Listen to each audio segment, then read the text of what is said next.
Welcome back. Next in the tank, a Texas extremist tries to sell her innovative way to destroy reproductive rights.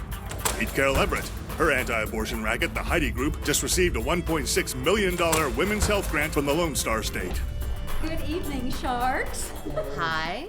I have convinced the state of Texas to impose a regulation to bury or cremate every abortion or miscarriage that happens in a Texas health facility. And my pitch to you is to partner and expand this requirement to all 50 states.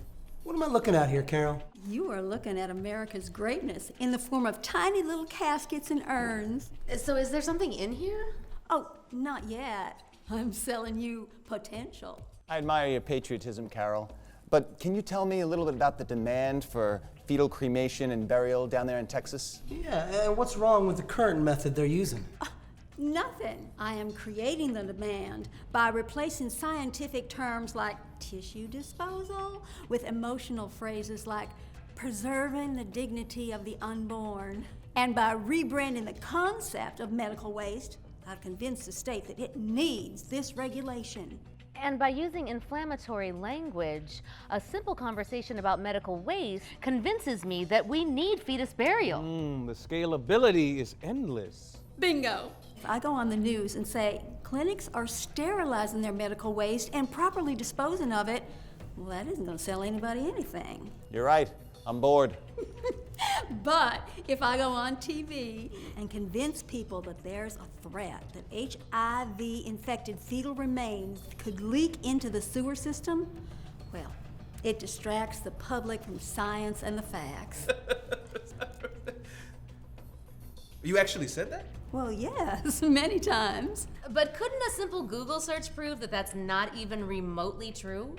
Well, yes, but who would ever Google anything that absurd? There is some truth to that. If something is said enough times, it eventually becomes a fact. It's basic marketing. Invent a terrifying moral crisis, and then you sell them the solution. But won't the patient have to pay these additional costs? Well, that is the coup de grace. You see, the state forces the clinic to cover all the costs, and they can't charge the patient for anything at all. Wait. With all this added cost, how do the clinics afford to stay open? Well, that's the best part. They don't. They don't. Carol, if those clinics close, then there won't be a need for your tiny urns or coffins. Well, but you see, it's all part He's of right. Our goal here, Carol, is a return on investment. Girl, bye. I'm out. Well, my goal is to stop fetal tissue research and end abortion. I take it back. That's not patriotism. You're dead to me. I'm out. I'm out. Google yourself. You're a mess. I'm out.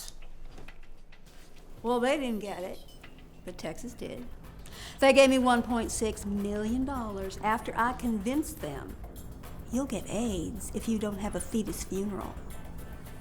Oh, and there are people like me in your state. Google it. Carol Everett is a real person. We Googled it. There's several health concerns. What if the woman had HIV? What if she had a sexually transmitted disease? What if those germs went through and got into our water supply? This message is brought to you by Abortion Access Front. Exposing sexist shitheads has never been more rewarding.